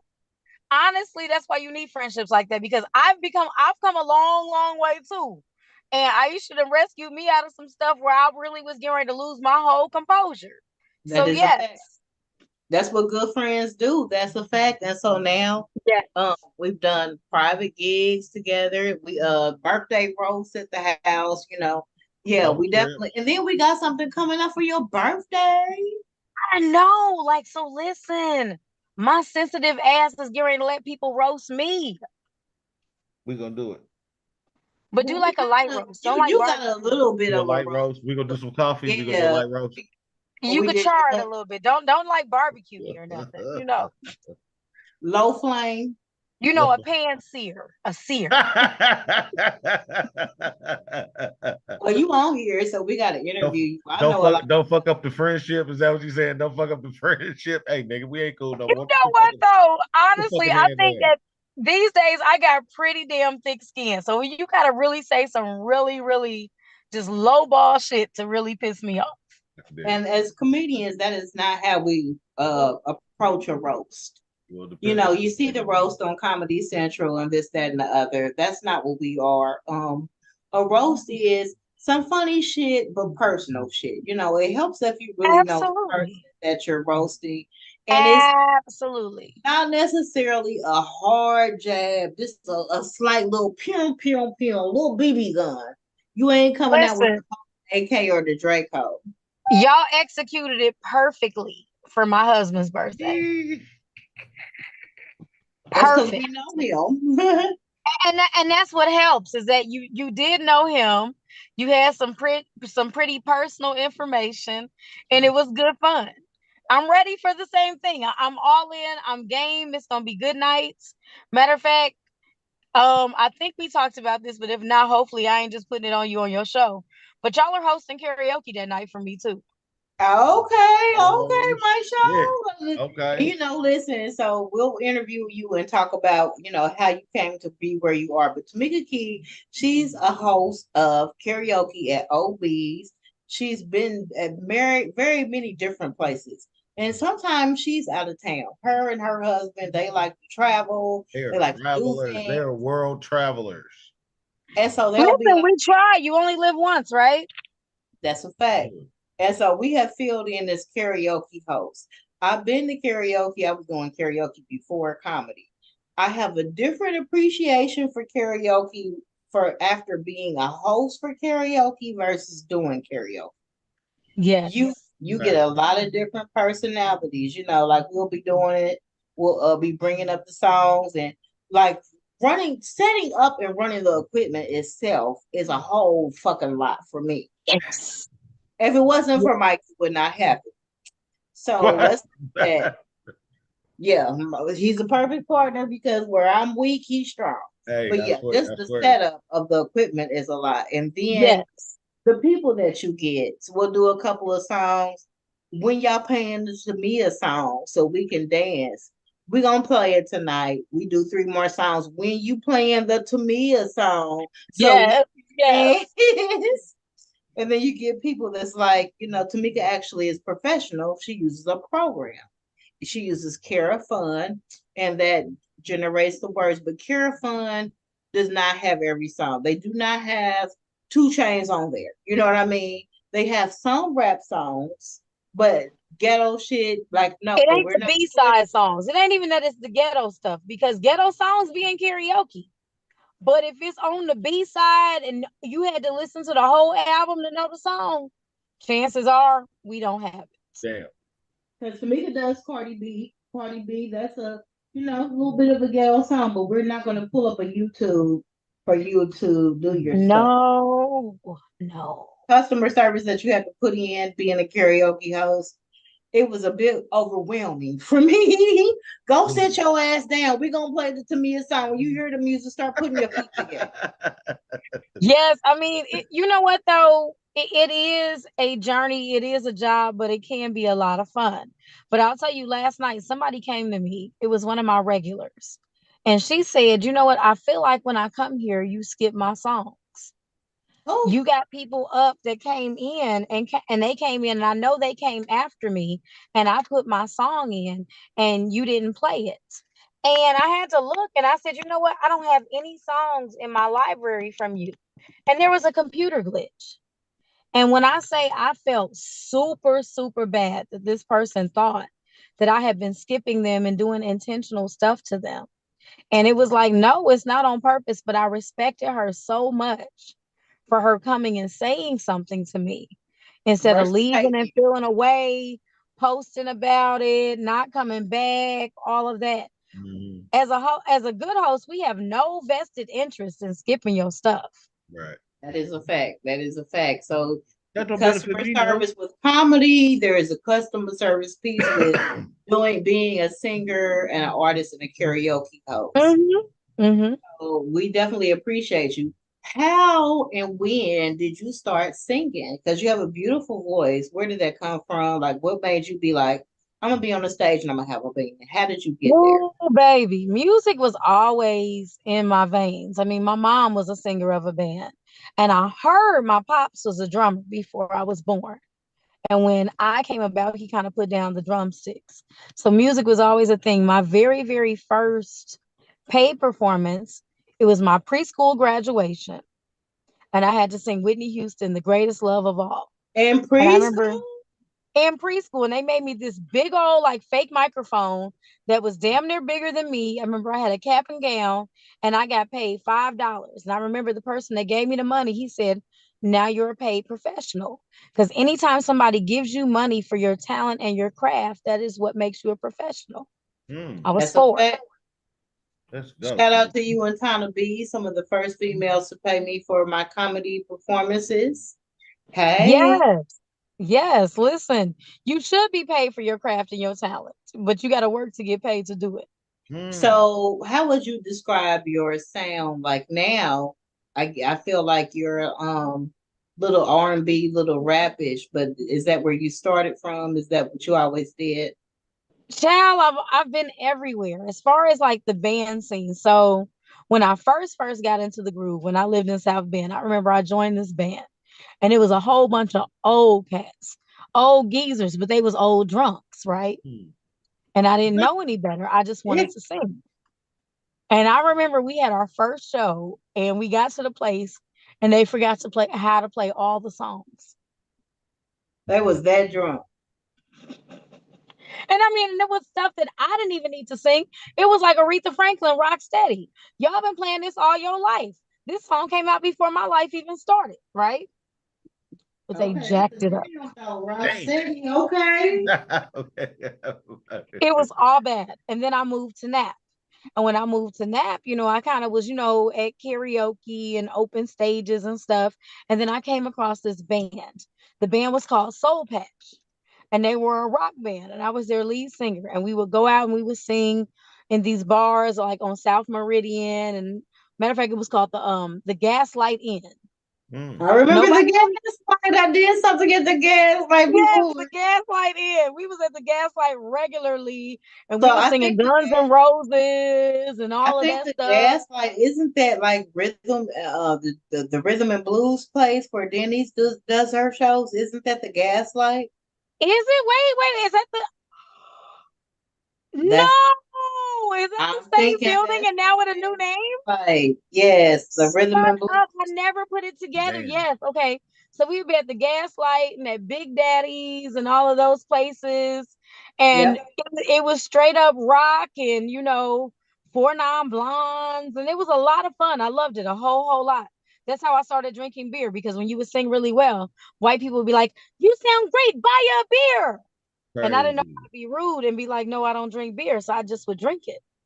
I don't drink beer either, so I feel you, friend. I I feel drink you. it now, but at that time I really didn't. And so we were in that band, and then egos kind of got in the way. Drunk And egos? Damn.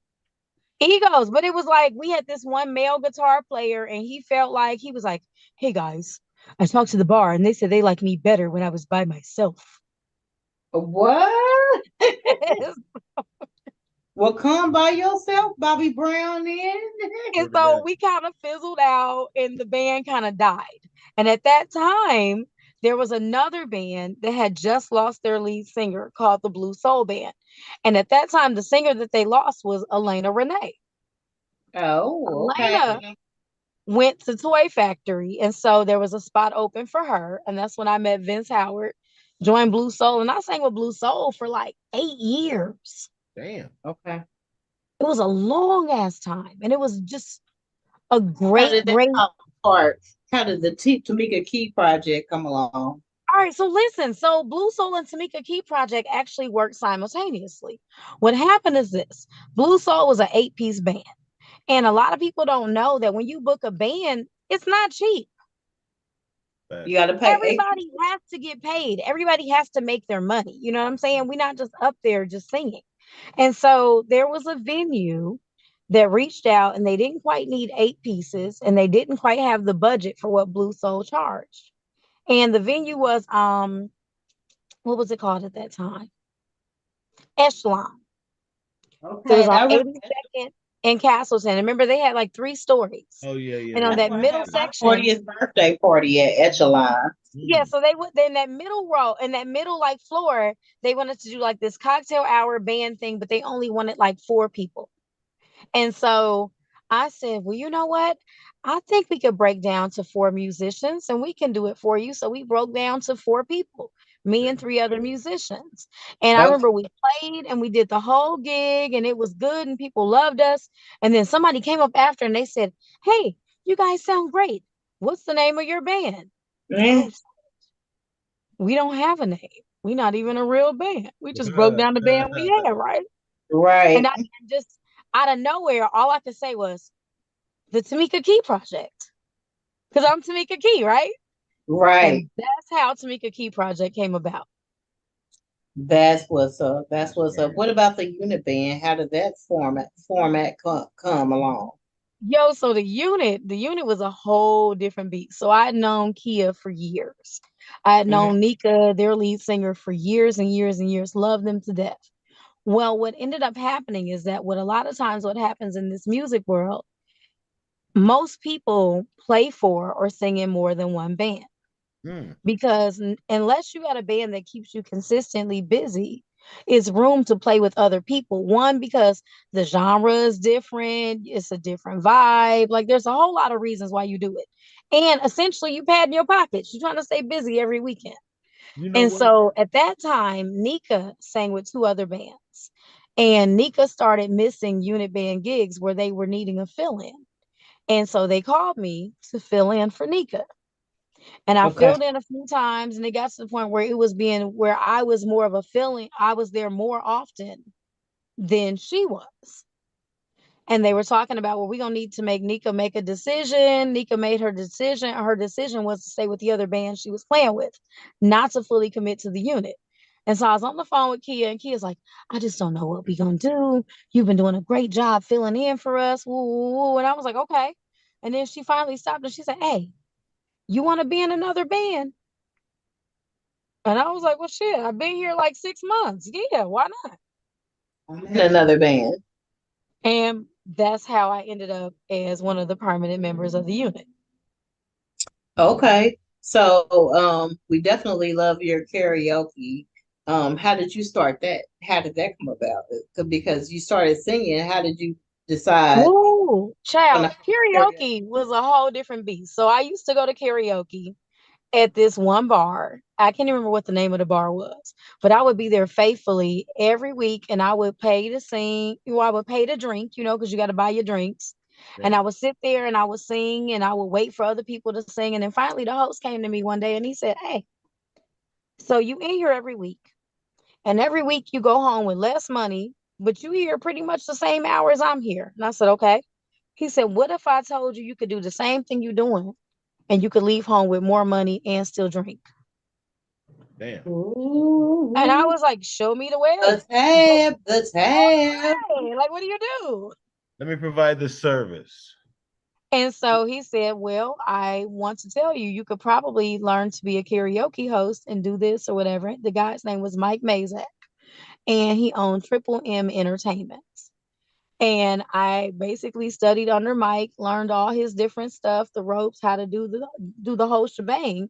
But then gradually, when I decided I wanted to branch out on my own, because Mike, although he was awesome, he made 50% of everything I made. Damn. Granted, it's show stuff, but I'm like, hey, how can I like take home a whole lot more than this? Because he getting 50% and he just at home. Well, that So sounds I like comedy. slowly, They'll hire us and come down to do a club. We have what are called bringer shows. We can't get on stage unless we bring 5 people for sure that say yep, that they're there for us. So that's kind of like the same thing. yep. That's kind So of the I same slowly started like buying different pieces of equipment because I was gonna launch out and do my own thing. But the thing is, and it's so crazy because as I was buying stuff, I was like, oh, I can't ask Mike like what to buy because he's gonna feel some kind of way that I'm trying to leave him. Y'all, I bought these damn passive speakers where you needed a whole extra amplifier. They Damn. was heavy as hell. They felt like a small toddler. Yeah. So you I'm had to so learn as serious. far as what It equipment was to. antiquated as hell, but I was able to still start a show, still did some good stuff, and then I learned in the business and just bought new stuff, kept upgrading, and now I'm up to like I got 3 functioning systems. Hmm. I got my first microphones from you for a present. I remember that. Yes, I remember that. I remember that. Yes, on Amazon, I think. Yes, yes, yes. Because that's Yes, something like that's one of the first things that a comedian will buy.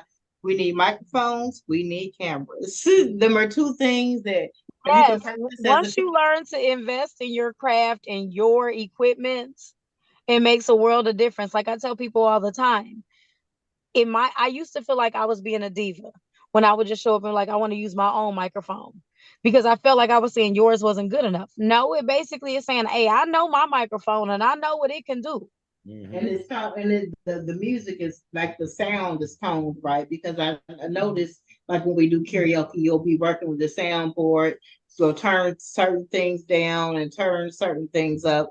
We haven't learned or got that good as far as filling in as your host. I haven't. We hold You it know, down. and that takes time. And honestly, can I say that I'm the best of the best at that? No. I do have a I trained think ear so. because this as a Let's teach singer, you home. you know what you want to hear. But am I as good as some of the other sound folks? Hell no. No. So who Like are some of the people that you have opened for as far as being a singer, whether it's your band or yourself as an artist? let's see. So Ray Charles, Slave. Wait, you did something for Ray Charles? In college, it was dope as hell. Yes. It was dope, dope, dope, dope. Wow. Our ensemble got to open for Ray Charles. Okay. It was a really dope experience. We didn't get to meet him though. And you talked about Slave. Slave, Confunction. We came to Um, the We got to function some- show. That shit was lit at the yes. what it was at the Vogue, wasn't At it? the Vogue, at the Vogue, at the Vogue. Yeah, me and Mike, we partied that night. Did we Yeah, we partner? got ball that Y'all night. did. Y'all were out there front and center. I'm trying to think who else. Nikki Giovanni. Like when I was a spoken word artist, I opened for Nikki Giovanni. That was dope Yeah. as hell too. So did that help you as far as writing songs, being a spoken word artist? Hell no. Nope, nope, nope, nope. That doesn't help you So, with writing songs? so listen, spoken word has its own thing. You know what I mean? You just write and you know, and it has a groove and it has a beat. And when I was really doing spoken word right then, I was really like super pro-black. You know, I Okay. was extra militant, all of that good stuff. You know, I'm a light-skinned chick, but I'm really still black, you know. Fuck the flag. I was really like that. Okay. In writing songs and music, yeah, you can only go so far with them kind of songs, right? Mm-hmm. People want to hear about love songs and they want to hear breakup songs and they want to hear clubbing songs and I want to party and shit that make me feel good and all of that, right? So that's what you gotta write. Now, I get extreme writer's block. So it takes me a long time to write songs sometimes. I can hear a beat and then it takes me a minute and then I can put the song to the beat. Some singers, they know their melody, they know what they want to do, and they can go in the studio and they can sing it and say, I want it to go like this. I'm It kind just of the same with depends. comedy. I'm the same with comedy. I write, I have spurts. I have spurts where a whole bunch of jokes might pop into my head. So I have to Mhm. lock them in my like I'll send them to myself on my messenger. I'll send a text to Mhm. and then I have to go and actually practice those songs. I mean Yes. those jokes. So yeah, I Mhm. write in spurts. I have to be in the right mood, and then like I get these Yes. creative streaks that pop up, so I understand exactly what you're saying. That and I'll tell you the other struggle as a singer. And I don't know if all singers go through this, and I don't even know if it's undue pressure that I even put on myself. But I try not to sing about stuff that is too far off from who I am, right? And what I mean by that is like I'm a woman, you know, I'm a married woman, I'm committed to my relationships, and so on and so forth. You probably ain't gonna catch me writing too many songs about like cheating and being single and all of that, because that's not my life. But in the Mm. same breath, if the topic hits because I've encountered somebody that's gone through it or I remember what that is, I may write it. But it's such a double-edged sword because I never want people to misconstrue who I am and what my life really is. So you write about situations that you're feeling, and you have some type of connection to that situation to write a song about it. Yep. Or I have a connection to someone else that may be going through that exact same thing. I feel that. I feel that. So I asked this of comedians. I'll ask this of you. Who are 5 singers or bands that you would like to open up for that you haven't done already? Oh God, I don't even know. Shit. Janelle Monáe would be dope as hell. Yes. I I can think see. Bruno Mars would be a whole lot of fun to open for too. I've seen you sing 24 Karat Magic with your band. You know, and what's so funny is I hate that freaking song. I hate it so much. I do. I don't. It's not one of my If I favorites. could never ever sing 24 Karat Magic again, I would.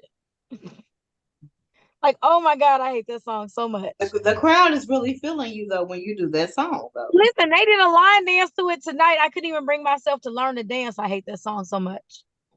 So, Mike, are you down to go to line dancing? I'm game. Listen, Mike, if you're trying to meet the ladies, that's where you need to come. You should Like, have said that. it's like 15 women to every one man. In real So life. there are some men trying to learn the line dances as well. Yes, like there are, I mean, and that's like counting the people that work there. So we're streaming out of LA, and I don't think they do line dancing. I'm pretty sure they don't. It's a Midwest thing. What are some of the line dances that are popular here in the Midwest? What do you get Listen, requests? I don't even know anymore right now because I thought I knew. I thought like it was the Tamia dance. I thought it was Blow the Whistle by Too Short, right? Yep. So how about tonight? It was 4 different versions of Blow the Whistle going down. I only know one. I've only seen one. Wow, because I know the bunny hop, I know the wobble, I know the cha-cha slide. I think all And listen, that. I don't never want to wobble again. I don't never want to cha-cha slide again. None of that. I don't want to Cupid shuffle no more. I No. need somebody to have a new line dance. Well, they out Like here. really, even the Tamia dance, I'm No. about tired of it. To me, the Tamia dance looks like a bunch of drunken stumbling around. To me, I don't like the Tamia dance. You gotta learn it while you drunk. That's the key. Yeah, I can see that. Learn it while you're drunk. And I'll tell you what's funny is because the unit sings it and we do it all the time. And Beats always be like, hey, you know what would be dope, T? Is if you sing the song and do the line dance at the same time. Who got the breath for all of that? How about I'm gonna fall? Beyonce? No, how about I'm gonna fall? I'm gonna trip over my feet. That's one of the things. Like I grew up in the church, but I never sang in the church choir like for a long period of time. Like I sang with the youth choir and the young adult choir, but when we got to the gospel chorus, no, because they wanted me to clap, rock, and sing at the same time. Yeah. Clap rock and sing. That's hilarious. Because That you know, is. church choirs, I'm going up yonder. I know I can't even do that. You get 2 out of 3. So Mike, he's an artist. He did rap for a long time. Mike, what helped you rap? Like, what motivated you? Tamika said that she goes through a little bit of a writer's block. What helps you get stimulated to write? It was always circumstances around. Me and Naptown Prince used to be in a rap group together back in the day. Shut up. I didn't know that. Yeah, swear to God. We used to do talent shows and stuff all the time. No way. Yeah. We used to be in Star Quest, all that shit. We used to rock. Wow. And so we did this song because I remember one time we was messing, we was in high school, we was dating, and you know, chicks was just doing just scandalous shit. So we wrote a song called Scandalous Tricks. And I love it already.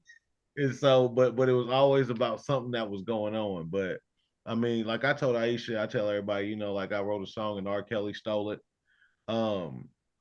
But it was a song that everybody made a joke out of, and the song was really a joke when I made the song. And I was 18, I didn't know shit, and the dude from Rockland came and recorded the shit. A couple years later, it came out on TP2.com. So, but yeah, I wrote some shit. Here's the what, but how about I honestly could believe that all day long because the industry is very, very cutthroat. That's a fact. And the stuff that you learn and the people that you come across and all that stuff. They will take your shit. They will definitely take your shit. They'll take it, they'll try and reshape you. Like there's a lot, you know what I mean? I've had opportunities to be signed to labels even when I was super, super young. But they just wanted too much for me. You wanted to be too much in my life, too much in my business. And when I was younger, my mom was my manager. My mom is like no joke. My mom is a whole beast. I've met Mama Key. Listen, well, no, not Mama Key, but your mom. Mama Moore. That's Seymour. And I'll tell you, when she was a singer, but she was very, very cutthroat. The running joke with my siblings is, you know how like somebody like people be like, my mama helped me get a job. No, my mama helped me lose my job. Damn. I promise she will. Because she's not going, she's not holding her tongue, none of that. I remember And I interviewed with this one label in Chicago and they wanted to sign me and they had like a 40-page contract. Damn. Who? And it was like I had to commit to a 10 album distribution. What the fuck? what was You're a the local label. Why would I ever commit to 10 albums? Bring your that's life. your to me. lifetime, really? Bring your life to me. Because how many songs constitutes an album? It kind of depends. Like your EP is about 8. Damn. So once you get up over that 8, that's when you kind of get into the album status. I need But the 100 thing songs. is, that's why when you see like artists that just put out a whole bunch of songs and some of the shit be trash, they're probably locked into some kind of deal where they got to produce so many songs or so many albums Before they can get to the bag themselves. or before they can get out of that contract. Contracts are a real thing. And as a singer, especially as a local singer and as a female singer, these men and producers will try and lock you into these contracts that don't mean you any good. Because Ooh. every dude got a studio in his basement. Oh. So how you like the format? When is the Weekend Blend coming back? I don't even know. So listen, so there may be a new podcast coming, but it might not quite be the Weekend Blend. It Okay. may be more of a his and her perspective just on life kind of show. I can dig that. Okay. So it's Don't gonna bring be me on that motherfucker, because you know what filmed on top of the hot tub and all that good So stuff. you know what? No. Okay, so listen. So I'm kind of on the fence because with the hot tub, of course, I got to do that with my husband. I can't sit in the hot tub with no man and talk about life, right? I can dig it. Mr. Key's not going. I can dig that. He should, However, what I'm finding and what I'm seeing, especially looking at folks like Will and Jada, the Keys probably want to keep their business and their personal life a little more private. I can dig that. Maybe so that hot tub conversation may or may not happen. Okay. So like the show that may be in the works, honestly, the other individual is another married individual, but it's a male that I've known forever and ever, and I've known his wife forever and ever. She's one of my really, really good friends. Okay. But this individual and I are both some of the most opinionated people ever. So it could make for really great content. That's what I'm saying. So a little bit of background on that. We used to be on the same radio station. Shout out to Newbie. Newbie forever. NewbieRadio.com. Yep. So, that was the Lifestyle Night Party has been around for 8 years. Has it been that long? Yeah, we started in 2015. Yeah. Damn. Yeah. It don't even feel like it. It definitely does. I mean, because it's gone through many transformations. I'm glad about where it is now. But yeah, we've been live stream, we've been on radio, and we're back to live streaming. But I like this format that we have now. Thanks. That's what up. It feels really smooth and really cool. Yeah, there's no studio required. Shout out to Mike Trees. Rest in peace. Rest in peace. I went on as a guest to his podcast, Well Connected Radio. And then the dude that was streaming the show was like, hey, you're a great guest. You got a great flow. You got great content. What do you think about your own show? I was like, yeah, bring it. So, yeah, we started in the studio. We started live streaming. So, I can't remember what it was called. View You Live. Shout out to Yes. That's when you was in that one building that was like super cold. We was in a couple of buildings. we were on cold. I remember it was cold, but it was good times. I remember being there. Yes. Where'd you come? Did you come to Rail Connected? Did you come on? No, we came on Morris Avenue.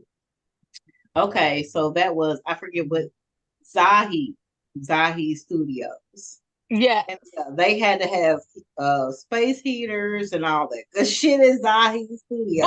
But sitting on the show and watching the show, you would have no clue that that's what was going on behind the scenes. That's a fact. No, You had no. like the dopest setup. It was like the Wendy Williams of Nap. Oh shit. And shout out to Well Connected because it might be some shit rumbling around in the ceiling. It might be a raccoon that was trapped in It the wasn't a Not a You raccoon. wasn't no bathroom you could Raccoon. use. We were drinking and we like the bathroom is like pretty much non-functional, you know. So we've come a long way as far Yes. as podcast game. Yes. Can you tell us about upcoming shows and where to follow you on social media? All right. So next week I got 3 shows. How about that? Well, really 4 if you count karaoke. So we got karaoke Wednesday, next Wednesday, 8 to midnight-ish. It just kind of depends on what happens. At OB's 21st in Mid-Hoffer. Then on that Thursday, the 19th, I'm at Bubba's Bar and Grill with my band, the Tamika Key Project. Okay. We're gonna have a good time from 9 to midnight. Hey. And then Friday and Saturday, Tamika Key Project is at OB's from 10 to Ooh. 2. And that's on Friday and Saturday? Yep. So we rocking Wednesday, Thursday, Friday, Saturday. Yeah, better come and get it. Yeah, better come and get it. Where can they find your flyers and follow you on social media so they know about upcoming shows? Yeah, so Instagram, I am Tamika Key. Facebook is Tamika Key. Follow me on TikTok. I've been having a blast on TikTok. I am Tamika Key there. You see what? I noticed. Listen, I love being on TikTok, even though my kids are such haters and they won't teach me none of the dances. Okay. We might have to come over for a TikTok day. I mean, because they're like the most extreme haters. They won't teach me nothing. And the ones they do try and teach me, I think that London purposely picks out the most complicated ones so I can't get them and I give up. That is hilarious. That is hilarious. I'm so serious. So we will be roasting you for your birthday. When and where is the birthday roast? October 25th at OB's during karaoke Wednesdays, 8 to midnight. And then October 26th, hey, I need people to come and go to the haunted house with me. I'm coming. I'm coming to the haunted house. Now, I'll figure it out. We'll talk offline about the haunted house situation because we have done the haunted house before. Me, you, and Tony. And that was definitely a blast. What was the name of the haunted house? That one was House of Trepidation where they could touch you. Wasn't it on was it on Sherman, Edgewood, like on the south side? Yes. And so a lot of people don't know, like I am like the haunted house queen. I absolutely love Halloween.